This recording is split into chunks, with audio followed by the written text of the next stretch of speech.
Just after 6 in the morning, on a stifling August day in 1942, an officer of the Imperial Japanese Army paused at the edge of a coconut plantation on Guadalcanal. Ahead, across a narrow stream, lay the American defenses he was preparing to assault. Behind him stood nearly 1,000 of Japan's most rigorously trained soldiers, veterans of an unbroken string of conquests across Asia. They were men who held an unshakable conviction that no Western military force could ever truly withstand them, a belief shared by their commander. The troops awaiting them on the opposite bank were United States Marines. This Japanese officer had scrutinized American capabilities before deployment, reviewing intelligence reports that painted a clear picture. These adversaries were soft, lacked discipline, and possessed none of the fierce martial spirit inherent in Japanese warriors. They were expected to crumble at the first sustained attack. Within mere hours, a tragic number of these Japanese soldiers would lie dead, and a profound misconception about American combat effectiveness would begin to unravel.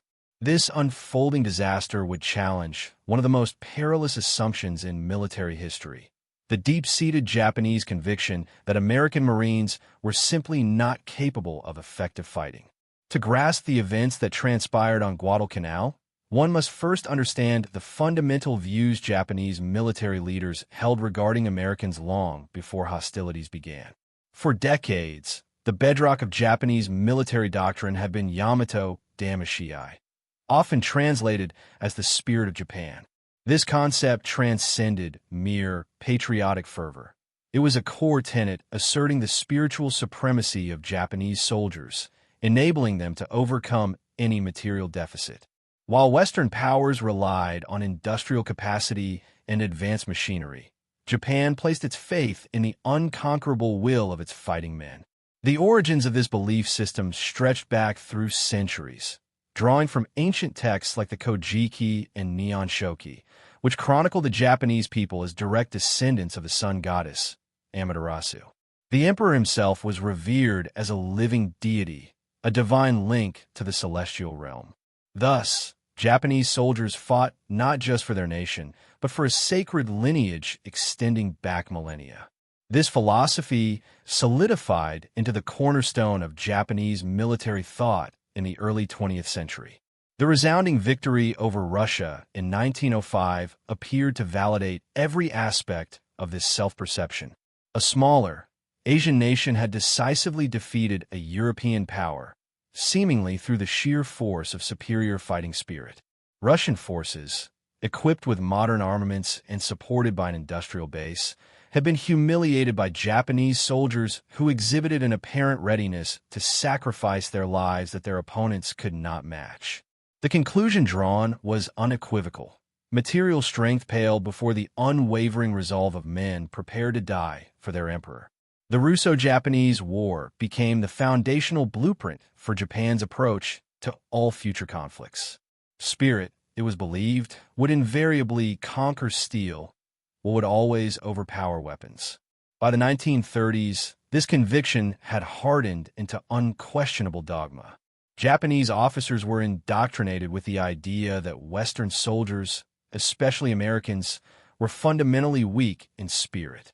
They were seen as products of a materialistic, indulgent culture that valued individual comfort above collective sacrifice.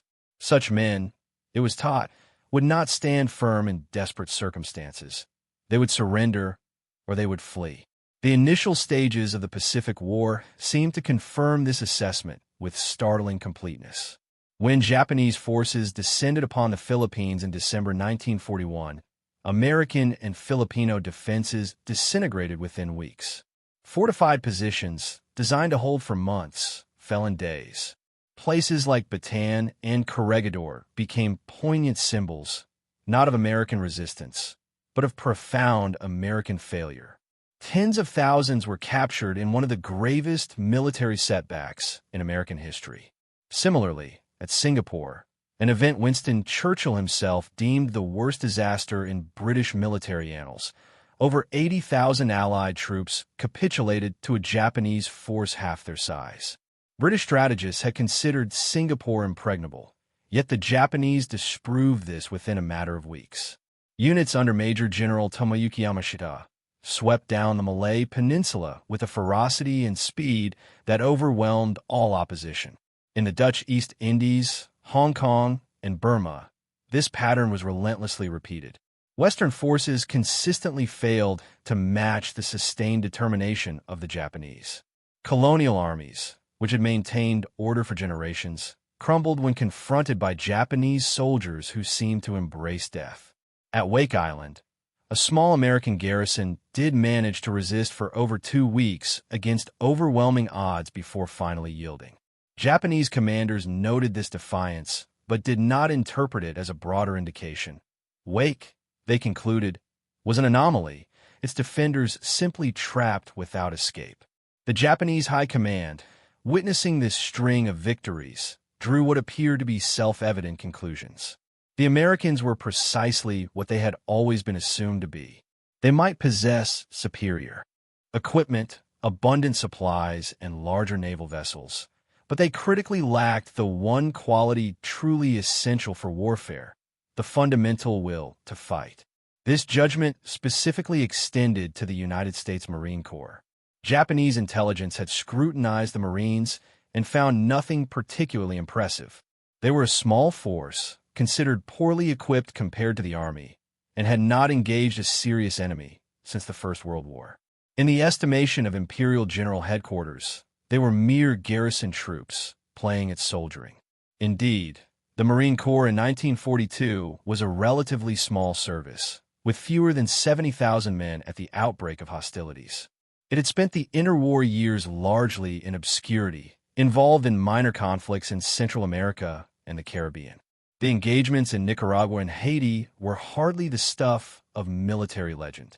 Japanese strategists found nothing in this record to suggest the Marines would be formidable opponents. What they failed to perceive was the profound transformation the Corps had undergone throughout the 1930s. Marine officers had meticulously developed new doctrines for amphibious warfare, recognizing that the anticipated Pacific conflict would demand the ability to assault heavily defended beaches. They had designed specialized equipment and instituted rigorous training programs, effectively building a force specifically tailored for the war that was approaching. More significantly, they had cultivated a culture that prioritized individual initiative, fostered strong, small-unit leadership, and empowered junior Marines to continue fighting even when communications failed and grand plans disintegrated. This ingrained culture would prove decisive on Guadalcanal. Colonel Ichiki himself subscribed fully to the prevailing Japanese views concerning American military capabilities. Imperial assessments had characterized American Marines as effeminate and cowardly, utterly devoid of the warrior spirit that defined Japanese soldiers. When orders arrived to reclaim Guadalcanal from the Americans, who had landed there earlier in August 1942, he viewed it not as a genuine military challenge, but as a clear opportunity for personal glory. The Americans had seized an airfield under construction. They simply needed to be driven back into the sea. Ichiki was instructed to await the remainder of his regiment before commencing the attack, but he saw no necessity for delay. His advance echelon of 900 men, he believed, would be more than sufficient against mere Marines. What additional force could possibly be required? On the American side, Major General Alexander Vandergrift remained oblivious to these Japanese estimations of his Marines. His attention was wholly consumed with the immediate problem of keeping his men alive. Vandergrift, 54 years old, was a seasoned veteran of campaigns in Nicaragua, Haiti, and China, having dedicated his entire adult life to the Marine Corps. He understood the capabilities of his men, but also recognized they had never encountered anything comparable to the environment awaiting them in the Solomon Islands. He had been promised a 6-month period to fully train his division before deployment. Instead, Operation Watchtower, the invasion of Guadalcanal, was announced, giving him only 3 weeks. His units were scattered across the Pacific, with essential equipment still being unloaded in New Zealand. There was no time for proper planning, little reliable intelligence on Japanese defenses, and a rehearsal landing in the Fiji Islands that Vandergrift would later dismiss as a complete catastrophe. The practice run was so poorly executed that one officer quipped, experienced logistical planners would later have pronounced the entire Guadalcanal operation as impossible. The 1st Marine Division itself was a composite force, blending seasoned veterans with raw recruits. Many of the men had enlisted following the attack on Pearl Harbor, driven by outrage. Their training was minimal, combat experience non-existent. They had no understanding of jungle warfare, nor of the myriad diseases that lurked within it. And they had never yet faced an enemy who preferred death to surrender. On August 7, 1942, 11,000 Marines came ashore on Guadalcanal and the adjacent islands of Tulagi and Florida. They achieved complete surprise. Japanese construction workers and the small garrison, primarily Korean laborers with a minor guard attachment, fled into the jungle as American warships commenced firing on their positions. By the close of August 8th, the Marines had secured their primary objective, the unfinished airfield, which would soon be christened Henderson Field, honoring Major Lofton Henderson, a Marine aviator lost during the Battle of Midway. The landings had proceeded with an ease that defied all expectations. Yet, the Marines were about to discover that taking Guadalcanal was a far simpler task than retaining control of it. Then, events swiftly spiraled into crisis. During the night of August 8th and 9th, a Japanese naval force ambushed and decimated the Allied cruiser screen at the Battle of Savo Island. 4 Allied cruisers were sunk, marking one of the most severe naval defeats in American history, costing over 1,000 sailors' lives. The naval commander, Vice Admiral Frank Jack Fletcher, apprehensive of further losses to his precious aircraft carriers, ordered the withdrawal of the fleet, taking with it the majority of Marine supplies and equipment that had not yet been offloaded. The Marines felt a profound sense of abandonment. Decades later, veterans would recall the withdrawal with enduring bitterness. A private commemorative medal, struck after the battle, depicted a hand in an admiral's sleeve dropping a hot potato into the arms of a Marine, inscribed with Facet Georges, meaning, "Let George do it." Vandergrift's Marines were now marooned. They had seized their objective, but now faced the daunting task of holding it with dwindling ammunition, limited food, and no direct naval support. Half of their critical supplies remained aboard the ships that had vanished. They possessed no heavy equipment, and no reinforcements were en route. They were isolated on an island that Japanese forces were already determined to reclaim. The Marines hastily established a defensive perimeter around Henderson Field and began the arduous work of completing the airfield using captured Japanese equipment. They salvaged whatever provisions they could find, even adopting Japanese rice stores as their primary food source. They dug defensive positions into the unforgiving volcanic soil, awaiting the inevitable counterattack. The jungle surrounding them proved hostile in ways they had never conceived. The heat was relentless, the humidity suffocating. Mosquitoes, laden with malaria, swarmed everywhere. Within weeks, disease would incapacitate more Marines than Japanese bullets. Still, they maintained their perimeter and they relentlessly pressed on with the airfield construction. On August 20th, the first American aircraft finally touched down at Henderson Field. These planes, forming what would become known as the Cactus Air Force, named after Guadalcanal's Allied codename, would prove indispensable to holding the island. But they were not yet fully operational when the first major Japanese counterattack arrived, and did not wait long. Colonel Ichiki's unit landed at Taivu Point on the night of August 19th with his 917 men. Japanese aerial reconnaissance had reported scant American troop activity and no large ships nearby. A high-ranking staff officer from Rabaul had personally flown over the Marine positions on August 12th and observed almost nothing, concluding that the Americans had withdrawn most of their forces. Imperial headquarters genuinely believed the Marines had abandoned Guadalcanal, leaving behind only a token garrison. Ichiki was informed he might face as few as 2,000 defenders. In reality, 11,000 Marines were present on Guadalcanal. But Ichiki did not possess this crucial information, and even had he known, it might not have altered his intentions. He held absolute faith in the innate superiority of his soldiers. His regiment was far from an ordinary unit. The 28th Infantry Regiment had initially been slated to assault Midway Island until the naval battle there rendered that impossible. The regiment was subsequently diverted to Guadalcanal. These were men meticulously trained for the most challenging operations, for contested amphibious landings against fortified positions. They represented some of the finest troops Japan possessed. Ichiki detached 125 men as a rear guard and immediately commenced marching toward Henderson Field with the remainder of his force.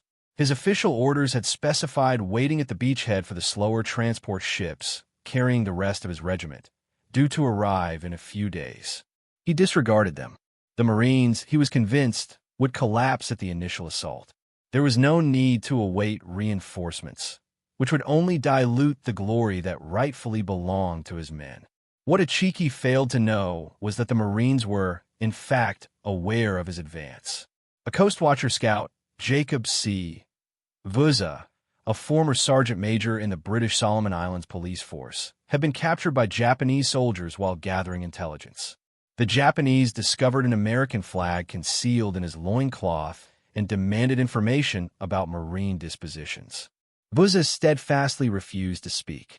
The Japanese tied him to a tree and subjected him to bayonet practice, stabbing him 7 times across his arms, throat, shoulder, face, chest, and stomach. Yet he was not dead.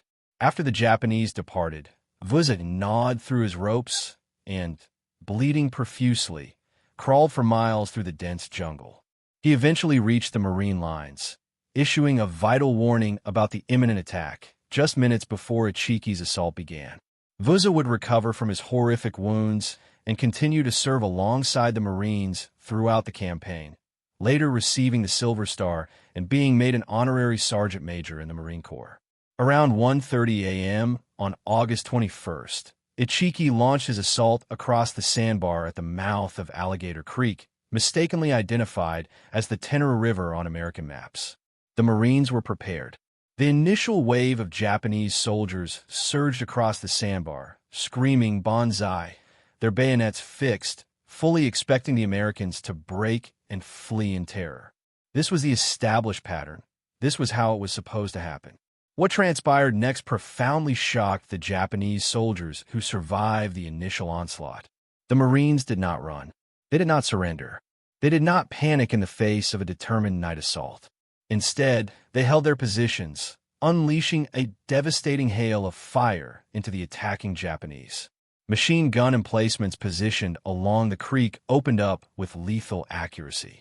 The water-cooled .30 caliber weapons, manned by Marines extensively trained in their operation, scythed through the assault waves. Japanese soldiers fell by the dozens, then by the hundreds. The sandbar rapidly transformed into a killing ground. Ichiki had anticipated the Americans would break at the sight of Japanese soldiers charging with fixed bayonets and furious battle cries. This was the historical precedent. Western troops, it was believed, could not endure the psychological pressure of a banzai charge. Their nerve would fail, they would flee. The Marines did not flee. Artillery batteries, which had carefully pre-registered their targets before nightfall, dropped shells directly onto the assault formations. The precision of the American fire astounded the surviving Japanese officers. Every anticipated route seemed covered. Every advance was met with a coordinated torrent of fire. When Japanese soldiers did manage to reach the Marine lines, they were met with a close-quarters combat as ferocious as their own. Marines fought with rifles, pistols, bayonets, and bare hands. They yielded ground grudgingly, then counterattacked to reclaim lost positions, showing no fear and offering no quarter. One Marine machine gunner, Private Al Schmid, was wounded early in the battle when a grenade exploded nearby. Shrapnel tore into his face, blinding him in both eyes. Blinded, he continued to operate his weapon purely by touch, guided by his assistant gunner who directed his fire towards the sounds of approaching Japanese. He remained at his post until dawn. By sunrise, the attack had utterly failed. Ichiki's men had achieved nothing beyond their own destruction. But the engagement was not yet concluded. As the sun ascended, Vandergrift ordered a counterattack. Marines from the 1st Battalion, 1st Marines, crossed the creek upstream and executed a wide flanking maneuver to encircle the remaining Japanese.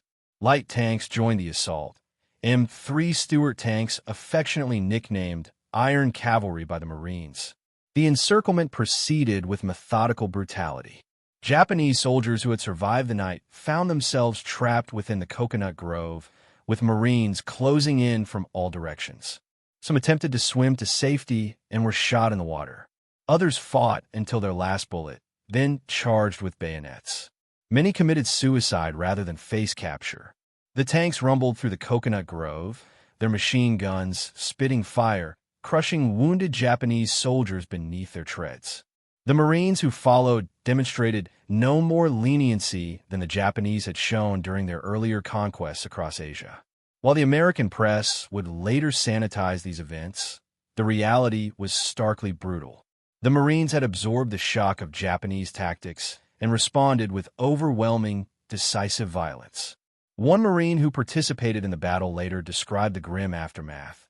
The bodies lay in clusters or heaps before the gun pits commanding the sand spit, as though they had not died singly, but in groups. Moving among them were the souvenir hunters, picking their way delicately, as though fearful of booby traps. By 5 p.m. on August 21st, the Battle of the Tenaru was over. Of Ichiki's initial 917 men, approximately 800 were dead.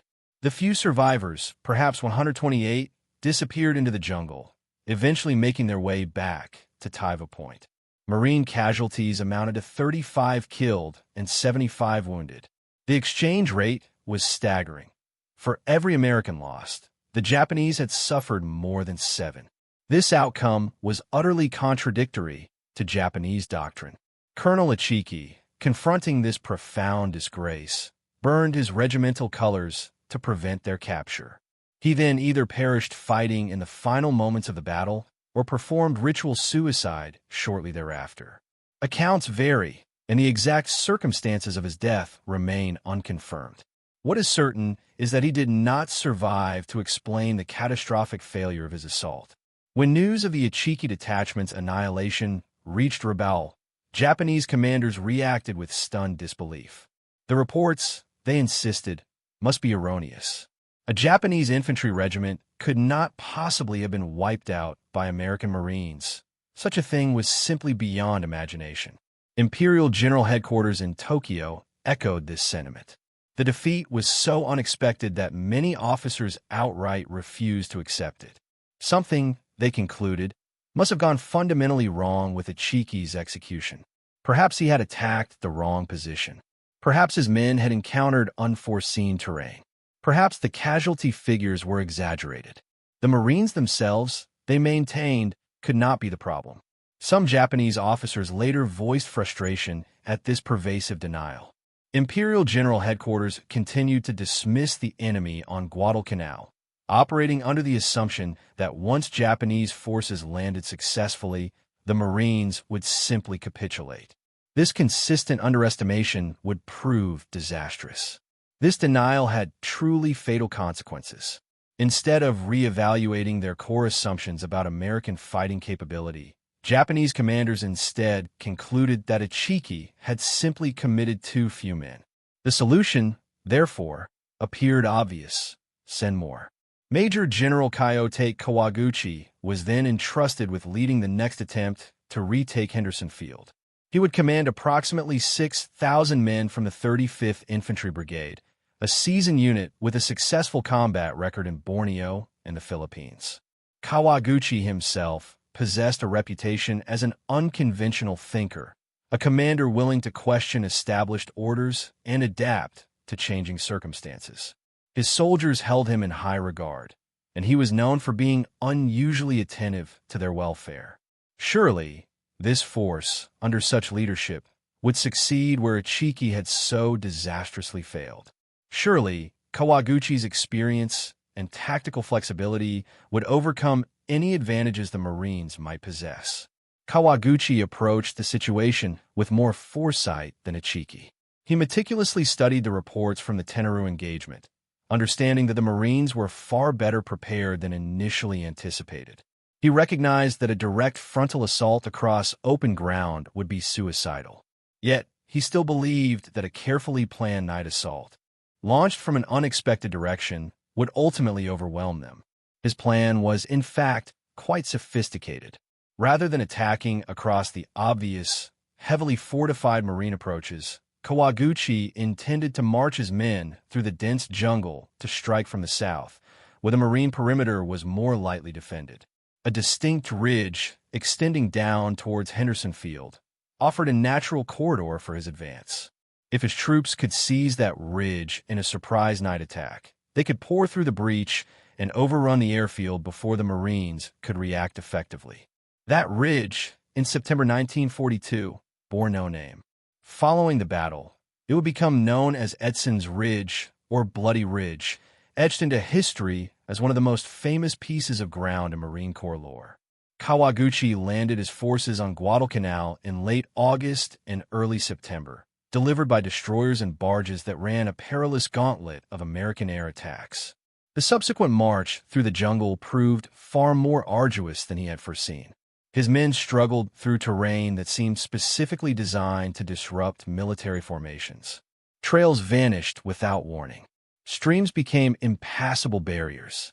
The suffocatingly dense vegetation made effective coordination between units almost impossible. Units became separated, supplies dwindled, and soldiers arrived at their designated assault positions exhausted, famished, and disorganized. Some battalions became so hopelessly lost in the jungle that they never even reached their attack points. Barge convoys carrying vital heavy equipment were spotted by American aircraft and destroyed, leaving Kawaguchi's force without any artillery support. Despite these mounting problems, Kawaguchi retained his confidence. He still believed that the indomitable Japanese fighting spirit would surmount every obstacle. He informed his officers that the Marines would inevitably surrender once the attack achieved a breakthrough. They would simply be unable to sustain resistance against determined Japanese soldiers fighting at close quarters. The spiritual superiority of his men, he was certain, would prove decisive.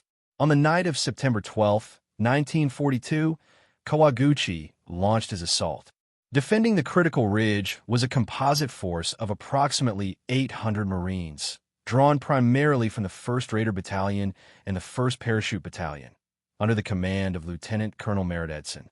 These were among the Corps' most highly trained men, specialists in close combat and irregular warfare, who had already seen action at Tulagi and during reconnaissance patrols around Guadalcanal. Edson was an extraordinary officer. He had fought in Nicaragua against Sandino's guerrillas and had earned a formidable reputation as one of the most aggressive commanders in the Marine Corps. His distinctive red hair had earned him the nickname Red Mike. His men both feared and respected him, knowing he would demand nothing of them that he would not undertake himself. Edson had meticulously positioned his men along the ridge, with pre-registered artillery targets covering all probable approach routes. He had strongly suspected an attack was imminent, noting that Japanese air raids had specifically targeted the ridge, suggesting it was a key objective. He had ordered his men to dig in deeply and prepare for a brutal fight.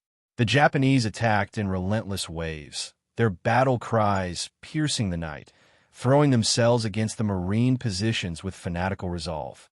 The jungle erupted in gunfire. Flares illuminated the attacking formations, transforming the night into a hellscape of shifting shadows and muzzle flashes. Yet again, the Marines did not break. The fighting on Bloody Ridge was among the most intense of the entire war. Japanese soldiers breached the Marine lines repeatedly. At one critical juncture, they advanced within mere hundreds of yards of Henderson Field itself. For hours, the outcome hung precariously in the balance. The Marines were driven back to their final defensive positions. If these fell, the airfield would be lost. But the Marines held fast. Edson personally rallied his men during the peak of the crisis, moving along the line under enemy fire, directing counterattacks, and resolutely refusing to yield ground. When Marines began to fall back under the weight of the Japanese assaults, Edson stood in the open, shouting orders, "The ridge! This is the ridge!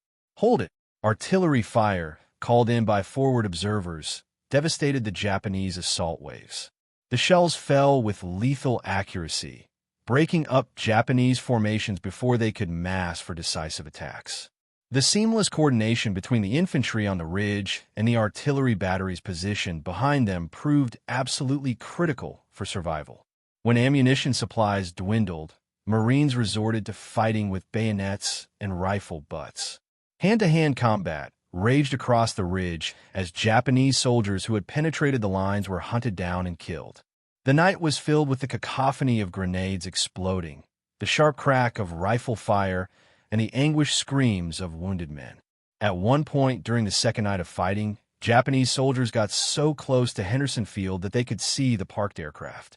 American personnel began preparing to destroy the planes rather than allow them to fall into enemy hands. It seemed that everything the Marines had fought for was on the verge of being lost. Then the Japanese attack faltered. The combined effects of tenacious Marine resistance, relentless artillery fire, and sheer, grinding exhaustion broke Kawaguchi's offensive. His men had expended every ounce of their strength, and it had proven insufficient. By dawn on September 14th, Kawaguchi's attack had completely failed. Over 600 of his men lay dead on the ridge and in the jungle approaches. Hundreds more were wounded. The survivors retreated into the jungle, many starving, to begin a nightmarish march westward that would claim hundreds more lives through disease, hunger, and exhaustion.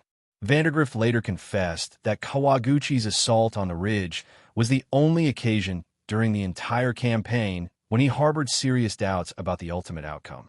If the Japanese had broken through, he admitted, we would have been in a pretty bad condition.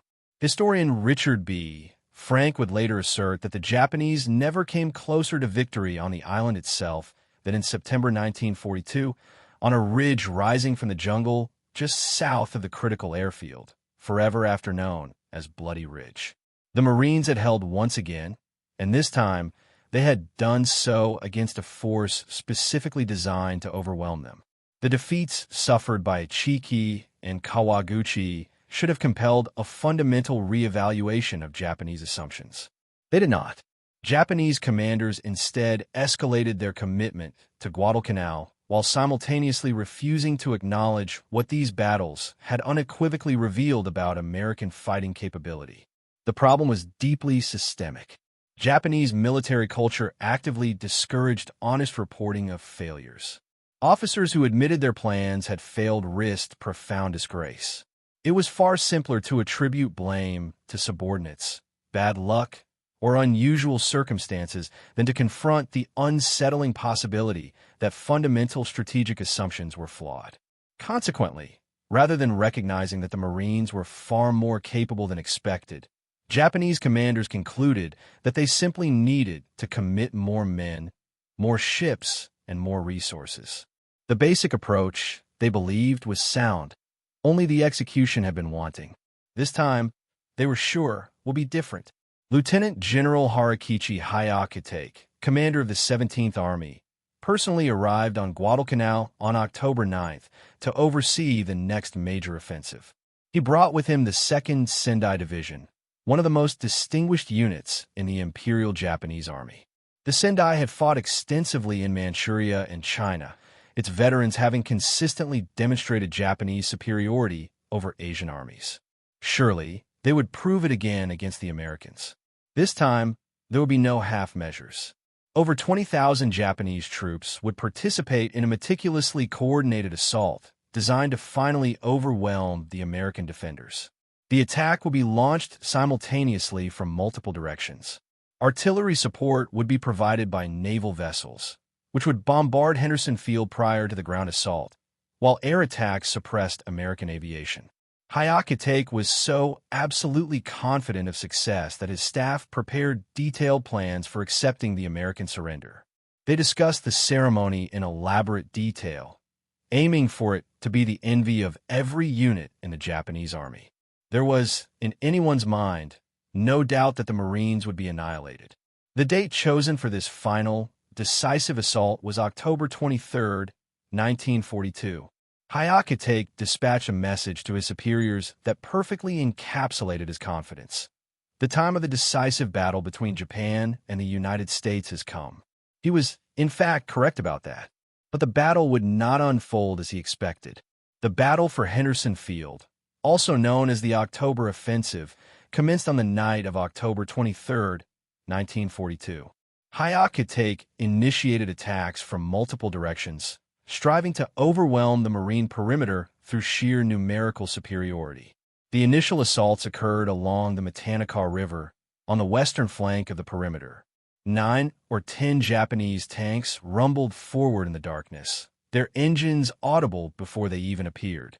Marines, manning 37mm anti-tank guns, waited patiently until the tanks were within close range, then opened fire.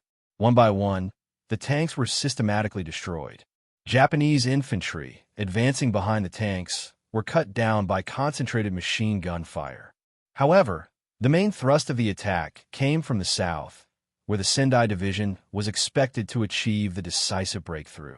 In one sector of that line, Sergeant John Basilone of the 1st Battalion, 7th Marines, commanded 2 sections of heavy machine guns. Basilone, known as Manila John, due to his prior service in the Army in the Philippines before joining the Marine Corps, was 25 years old, a native of Buffalo, New York, raised in Raritan, New Jersey, the 6th of 10 children in an Italian-American family. He had honed his skills during his Army years and was recognized as one of the foremost experts on the .30 caliber machine gun within the Marine Corps. Throughout the night of October 24th and into the 25th, his position faced relentless attacks from approximately 3,000 soldiers of the Sendai Division. The outcome was catastrophic for Japan. Basilone fought continuously through the night and into the following day, without sleep, without food, without respite. When his ammunition supply ran critically low, he fought his way through enemy-held territory to retrieve more, carrying 90 pounds of weapons and ammunition across 200 yards of ground continuously swept by Japanese fire.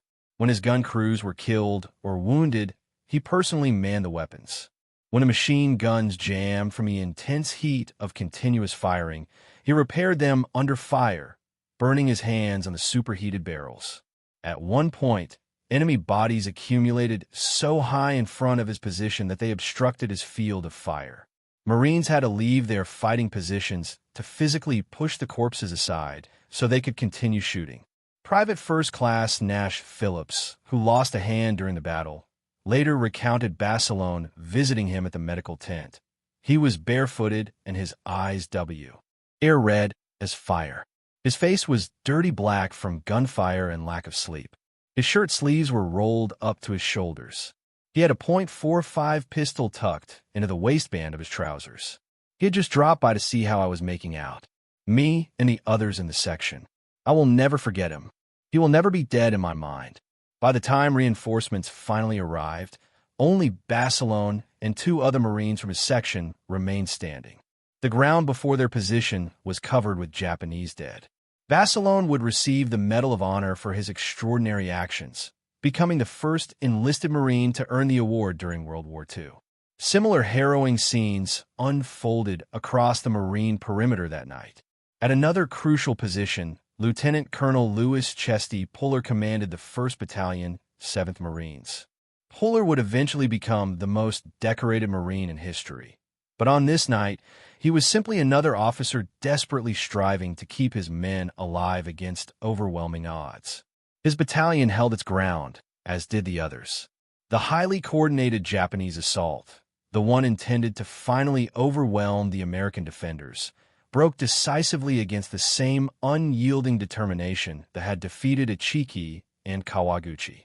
After the battle, Puller interrogated a Japanese prisoner. He posed a direct question: "Why did you not change tactics when you saw you were not breaking our line? Why did you not shift to a weaker spot?" The prisoner's response illuminated everything about Japan's persistent failures on Guadalcanal. "That is not the Japanese way," he stated. "The plan had been made. No one would have dared to change it. It must go as it is written." This extreme rigidity, this absolute adherence, to predetermined plans irrespective of unfolding circumstances, combined with the continuous underestimation of American fighting capability, proved utterly fatal. The Japanese military system did not foster initiative at lower levels. Officers who modified plans risked severe disgrace. Soldiers who proposed alternatives to their superiors violated the strict chain of command. The Americans, however, were different. Marine officers were trained to adapt. When situations changed, they adapted accordingly. When one approach failed, they immediately sought another. This inherent flexibility, coupled with the stubborn refusal of individual Marines to abandon their positions, created a defensive system that the Japanese simply could not shatter, regardless of how many men they hurled against it. The October offensive failed completely. Japanese casualties ranged between 2,200 and 3,000 dead. American casualties were fewer than 300 killed and wounded. The exchange rate was devastating. The Sendai Division, one of the oldest and most distinguished units in the Japanese army, had been utterly shattered. For the first time, Japanese commanders began to seriously entertain the possibility that Guadalcanal could not be recaptured. The forces they had committed, the resources they had expended, and the lives they had sacrificed had achieved precisely nothing. The Marines still controlled Henderson Field. The aircraft still flew. The perimeter still stood firm. As 1942 drew to a close, the situation on Guadalcanal had undergone a complete transformation. The island that Japanese commanders had fully expected to retake in days had become what their soldiers grimly nicknamed Starvation Island. It was a place where Japanese soldiers went to die, not primarily from American bullets, but from rampant disease, agonizing hunger, and profound despair. The Tokyo Express, the nightly destroyer runs intended to deliver reinforcements and supplies, could not provide nearly enough to sustain the Japanese forces ashore. American control of Henderson Field meant that slow transport ships could not approach during daylight hours without being destroyed by aircraft. Everything had to be brought in by fast warships, capable of making the dangerous run down the slot and escaping before dawn. It was never enough. Drums and bags of supplies, hastily thrown overboard by destroyers, often drifted away before starving soldiers could retrieve them. American air attacks relentlessly sank supply ships. PT boats continuously harassed the Tokyo Express. Each passing night, fewer supplies reached the troops on the island. Japanese soldiers were reduced to eating roots, grass, and tree bark. They suffered terribly from malaria, dysentery, beriberi, and a host of tropical diseases for which their medical system was entirely unprepared. Men who had been formidable warriors mere weeks before became walking skeletons, too weak to fight, too weak even to retreat. They developed their own grim method of predicting a man's remaining lifespan on the island. He who can rise to his feet has 30 days left to live. He who can sit up has 20 days left. He who must urinate lying down has 3 days. He who cannot speak has 2 days. He who cannot blink his eyes will be dead at dawn. They watched helplessly as American planes flew overhead from the airfield they had been unable to capture. They saw American ships delivering abundant supplies to the Marines while their own forces starved. They heard the constant drone of American artillery, American bombers, American machine guns, and they knew, with growing dread, that everything their commanders had promised them was a lie. The psychological impact on Japan extended far, beyond the soldiers dying in the jungle. For the first time in the Pacific War, Japanese forces had been fought to a grinding standstill by Americans. For the first time, the myth of Japanese invincibility had been decisively shattered. By December, General Hyakutake was desperate. On December 23rd, he dispatched a message to Tokyo that starkly captured the brutal reality on the ground. No food available, and we can no longer send out scouts. We can do nothing to withstand the enemy's offensive. 17th Army now requests permission to break into the enemy's positions and die an honorable death rather than die of hunger in our own dugouts. Admiral Isoroku Yamamoto, commander of the combined fleet, conveyed to Vice Admiral Genichi Mikawa that the situation on Guadalcanal Island is very serious. much more serious than that the Japanese confronted in the Russo-Japanese War when they had to occupy Port Arthur before the approach of the Baltic Fleet to far eastern waters. This was an extraordinary and chilling comparison. The siege of Port Arthur in 1904 to 1905 had been one of the most difficult and costly campaigns in Japanese military history. For Yamamoto to equate Guadalcanal to that desperate struggle revealed the extent to which the campaign had utterly defied all initial expectations. The Japanese ultimately commenced their withdrawal from Guadalcanal in early February in 1943. Operation Kei, as it was designated, became one of the most successful evacuation operations of the entire war. Over 3 nights, Japanese destroyers skillfully spirited approximately 10,600 surviving troops off the island, often directly under the noses of American forces. They left behind over 14,000 dead from combat and an additional 9,000 who had perished from disease and starvation. For every American killed on Guadalcanal, the Japanese lost nearly 10 men, and those who escaped were utterly broken, many suffering from conditions that would never fully heal. Major General Kyoto Kawaguchi, the commander who had failed to take Edson's Ridge, had witnessed firsthand how the campaign had devoured Japan's finest units. He understood better than most what these catastrophic losses portended for Japan's future in the Pacific. He was not exaggerating. Guadalcanal had consumed some of Japan's most elite units. The Sendai Division, the Ichiki Regiment, the Kawaguchi Brigade, all had been shattered against the marine defenses. The skilled pilots and air crews lost in the brutal air battles over the island were irreplaceable. The ships sunk in the waters surrounding Guadalcanal in engagements like Savo Island, the Eastern Solomons, Cape Esperance, and the naval battle of Guadalcanal represented a bleeding of naval power that Japan could not possibly sustain. But the most significant loss was an intangible one, the utter destruction of a deeply held belief. The Marines who fought on Guadalcanal had proven something Japanese commanders had considered impossible. Americans could fight. Americans could hold their ground. Americans could match Japanese ferocity and determination in close combat. The spiritual superiority that was supposed to guarantee Japanese victory simply did not exist. This harrowing realization began to permeate the Japanese military establishment with devastating effect.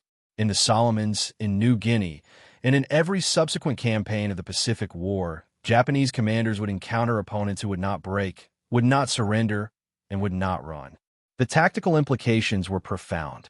Japanese commanders could no longer assume that aggressive night attacks would inevitably cause American lines to collapse.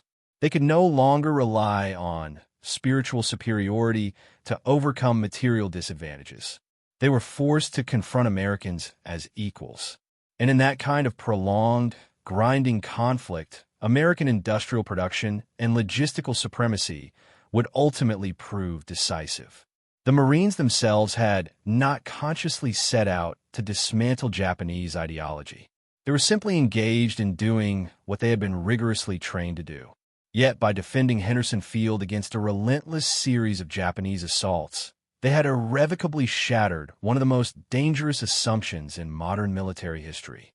The consequences of this would echo through every battle that followed. Major General Alexander Vandergrift received the Medal of Honor for his leadership on Guadalcanal. His citation commended his tenacity, courage, and resourcefulness against a strong, determined, and experienced enemy. President Franklin Roosevelt presented the medal to him in a White House ceremony in February 1943. Vandergrift would later ascend to become the 18th Commandant of the Marine Corps and the first Marine to achieve the rank of 4-star general while on active duty. Lieutenant Colonel Merritt Edson, who commanded the defense of Bloody Ridge, also received the Medal of Honor. His citation detailed how he repeatedly exposed himself to enemy fire to direct and encourage his men. The ridge itself bears his name to this day, a permanent memorial to the 800 Marines who held it against wave after wave of Japanese attackers from Kawaguchi's brigade. Sergeant John Basilone, the machine gunner who held his position against 3,000 Japanese soldiers, became a national hero.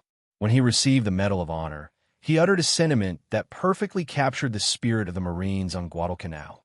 Only part of this medal belongs to me. Pieces of it belong to the boys who are still on Guadalcanal. He was offered a commission and a stateside posting, opportunities to safely sit out the remainder of the war while selling war bonds. He declined them. He requested to return to combat.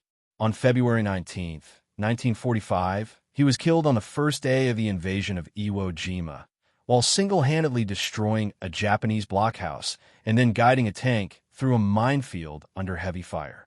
He was posthumously awarded the Navy Cross, making him the only enlisted Marine in World War II to receive both the Medal of Honor and the Navy Cross. He is interred at Arlington National Cemetery. The 1st Marine Division, the unit that had borne the brunt of the Guadalcanal campaign, was so ravaged by combat and disease that it had to be withdrawn from the Pacific for months of recovery. When the division was declared combat-ready again, it went on to fight at Cape Gloucester, Peleliu, and Okinawa. The word Guadalcanal appears on its shoulder patch even today. The division's enduring nickname, the Old Breed, originates from the men who fought there. That shoulder patch, a red numeral 1 on a blue diamond, featuring the Southern Cross constellation and the word Guadalcanal beneath it, has been worn by every Marine who has served in the 1st Division since 1943, a permanent testament to what their predecessors accomplished on that jungle-clad island. But perhaps the most significant legacy of Guadalcanal remained invisible. It was the complete eradication of an idea, the belief that Japanese spiritual superiority could overcome any enemy. That belief had underpinned Japanese military confidence for decades. It had convinced Japanese planners that they could wage and win a war against the United States, despite vast disparities in industrial capacity and resources. Guadalcanal proved it fundamentally false. The Marines did not prevail because they possessed superior equipment. In many respects, their weaponry was inferior to that of the Japanese. The Zero fighter was more agile than American planes. In the early months of the war, Japanese torpedoes were more reliable. Japanese night fighting tactics were superior to anything the Americans initially possessed. They did not win due to overwhelming numerical superiority. They were often outnumbered. Ichiki attacked with 900 men against 11,000 Marines, but Kawaguchi's force was comparable to the Marine strength available to defend a ridge. During the October offensive, the Japanese committed 20,000 men against a Marine force that was not significantly larger. They did not win because of overwhelming firepower. Their supplies were severely limited throughout the campaign. Artillery ammunition had to be rationed. Food was so scarce that Marines consistently lost weight during the battle. Medical supplies ran out. Everything had to be brought in by ship or plane through waters and skies, constantly contested by Japanese forces. They won because they fought. They held their ground when established military doctrine predicted they should have been unable to. They matched Japanese determination with their own. They demonstrated that the spiritual qualities Japanese commanders believed unique to themselves were present in equal measure on the other side of the battle line. Japanese military leaders had spent years convincing themselves that Americans were weak. They believed that American democracy produced citizens who valued personal comfort over collective sacrifice. They believed that American materialism had corroded the fighting spirit essential for true warriors. They believed that when Americans faced the ultimate choice between death and surrender, they would choose surrender every single time. Guadalcanal proved them catastrophically wrong. The Marines who landed on Guadalcanal in August 1942 were mostly young men, in their late teens and early 20s. Many had never been far from home before joining the Corps. They were sick, hungry, undersupplied, and operating without direct naval support for weeks at a time. Yet, they held an airfield against the most elite troops the Japanese Empire could dispatch against them. They achieved this not through some mysterious warrior spirit, but through relentless discipline, rigorous training, and a sheer, stubborn refusal to yield. They did it because they were Marines. They did it because their officers told them the ridge had to hold, and they believed it. They did it because the men beside them were counting on them not to break. They did it because that was the commitment they had made when they walked into those recruiting stations after Pearl Harbor. When Japanese commanders eventually learned the true nature of what their soldiers faced on Guadalcanal, they began to comprehend that the war they had initiated would not conclude as planned. The Americans would not negotiate. They would not sue for peace. They would fight relentlessly, island by island,